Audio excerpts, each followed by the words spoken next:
अच्छा नीतीश जी, आज गांव में आपका सभा था, हालांकि आप लेट भी पहुंचे हुए हैं। लोग बारिश 3 राउंड बारिश हुआ है और भीग करके लोग महिलाएं इंतजार कर रही थी और अभी तक इंतजार कर रही है। इतना लेट क्यों हुआ और क्या कहेंगे जो भीड़ इतना इंतजार करता रहा? देखिए, मैं तो अपने सभा में भी अपने देवतुल्य जनता को ये बात बोला और सच्चाई ये है कि बरसात का मौसम है, लेकिन जिसके अंदर शक्ति होता है ना और जिसके हमारे देवतुल्य जनता का जो प्यार होता है, चाहे बारिश आ जाए तूफान आ जाए, क्यों कोई माई का लाल नहीं है जो इसको रोकेगा। आखिर में सभा अच्छा से हुआ। मुझे मालूम है कि चाची जी लोग यहाँ से जाएंगी तो बर्तन धोएंगी, आटा सानेंगी, खाना बनाएंगी, फिर खिलाएंगी, फिर खाएंगी, फिर जाके सोएंगी। लेकिन ये सारी चीज़ के बावजूद भी अपना महत्वपूर्ण समय निकाल के वो लोग हमारा बात को सुनने आए, मुझे आशीर्वाद देने आए।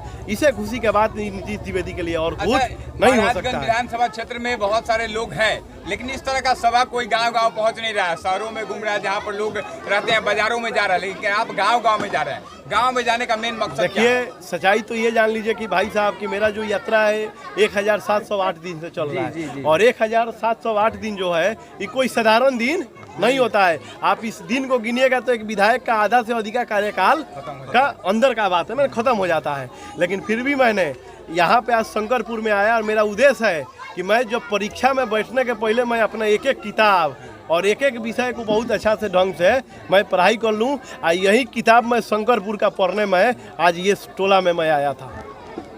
लगातार आपको बरसात हो, धूप हो, लगातार ऐसा जगह सभा कर रहे हैं जहां कोई नहीं पहुंचता है, जहां जिस गली से आप आ रहे हो, जिस रोड से, वो रोड बहुत ही जर्जर है। यहाँ के लोग भी बता रहे हैं कि रोड और नाला बहुत ही। देखिए, सच्चाई तो ये है कि मैं सुना हूँ अपने पूर्वज के माध्यम से कि चाहे कोई कितना भी इंसानियत के हद भी पार कर दे, चाहे कितना भी अगर बदमाश हो, तो किसी का रास्ता नहीं रोकना चाहिए, किसी का रास्ता को अस्वस्थ नहीं करना चाहिए। लेकिन यही रास्ता को मैं रोकने के लिए और जो इन लोग का रास्ता जो आज तक ले रुका है, आज जो ये सरकार इन लोग के बीच में पहुंच के और 10 तरह का जाल बिछाती है, तो इसी रास्ता से आएगी। तो उसको रोकने के लिए मैं इन लोग के लिए आया हूं, क्योंकि मुझे मालूम है कि अभी पुलाव भी बांटेगी, सिर्फ वोट लेना है। अभी जो करना है वो करेगी, क्योंकि वोट लेना है। और जहाँ ये वोट ले लिया और सरकार बन गया, उसके बाद ये रुआएगी। नीतीश द्विवेदी महाराजगंज को विकसित कैसे बनाएंगे? क्या मैनिफेस्टो है आपका? देखिए, मैनिफेस्टो मैं कई बार भी बता चुका हूँ। मेरा कोई घिसी पीसी मैनिफेस्टो नहीं है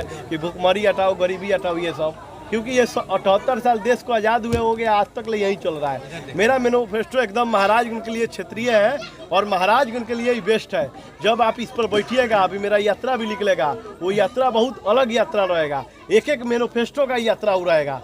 चाहे अगर नीतीश द्विवेदी विश्वविद्यालय मानना चाहते हैं तो सिर्फ 4 दिन का यात्रा करेंगे तो विश्वविद्यालय के लिए करेंगे।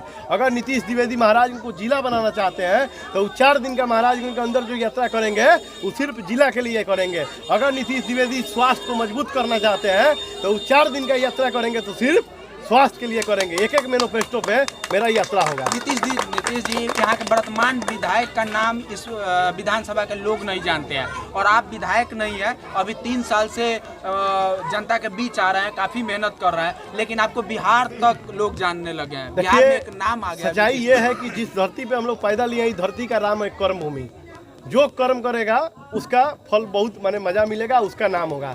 चाहे वो अंडा बेचने वाला एक झोपड़ी का लड़का अगर चाह दे कर्म करके कि मुझे IAS बनना है, तो मुझे नहीं लगता है कि किसी माई का लाल में हिम्मत नहीं है कि उसको रोक दे, क्योंकि जो कर्म करेगा वो आगे जाएगा। अगर नीतीश द्विवेदी ये 3 साल में अच्छा कार्य कर रहे हैं, अच्छा कर्म कर रहे हैं, तो मुझे मालूम है कि मैं कर्म भूमि पर पैदा लिया हूँ, तो मुझे कर्म करना चाहिए। युवा के लिए क्या कहना चाहेंगे? देखिए, मैं तो कई बार बोलता हूँ कि युवा का जो मान सम्मान मैं दूंगा वो कोई और नहीं दे सकता है, क्योंकि मेरा भी उम्र इसी फरवरी में 25 साल हुआ है। और अगर आज मान लीजिए कि मैं आज 25 साल में अब 50 साल लोगों का नींद में हराम कर दिया हूँ, तो इससे सबसे ज़्यादा खुश कौन है? हमारा युवा भाई। उसको एक मजबूती मिला है कि इस महाराजगंज में कोई मेरा युवा है जो एकदम दहाड़ रहा है, लगता रहे। अगर उनको मालूम है वो जो खुशी है, तो खुशी का जो भी आनंद होगा, जो भी फल होगा, तो सबसे अधिक हमारे युवा भाई उठाएंगे। नीतीश जी, अंतिम सवाल हमको ये बता दीजिए कि आप 3 सालों से लगातार पैदल यात्रा कर रहे हैं, कई सारा यात्रा हो गया, आप दावेदारी में है, लेकिन बहुत सारे लोग, नए लोग जो कि सिर्फ और सिर्फ घर में सोने का काम करते हैं, दावेदारी आपकी आगे आकर करने की कोशिश करें, उनसे क्या अपील करेंगे? देखिए, ये तो जब से लोकतांत्रिक देश हुआ है, जब से चुनाव आता है, एक से एक लोग आते हैं जाते हैं, ये तो परंपरा है, ये तो बना हुआ है, लड़ाई का परंपरा है। हमारे भी महागठबंधन में कई प्रत्याशी होंगे, सब लोग अपना अपना, लेकिन हाँ, इतना मैं जरूर जानता हूं कि हमारा जो शीर्ष नेतृत्व करने वाला आदरणीय जो भी नेता है, उनको ये बात जरूर मालूम है कि कौन हमारा बातों को, कौन हमारा विकास को और कौन हमारे जनता को अच्छा ख्याल रखेगा और कौन मेरा जो भी उद्देश्य है उस सपना को पूरा करेगा, जो उस लायक होगा और जो पूरा करने के लायक होगा, चाहे वो नीतीश द्विवेदी होंगे चाहे वो अन्य होंगे, उनको टिकट का हकदार होगा और वही यहाँ का प्रत्याशी बनेंगे। ये मैं आपको बता रहा हूँ। बहुत बहुत धन्यवाद।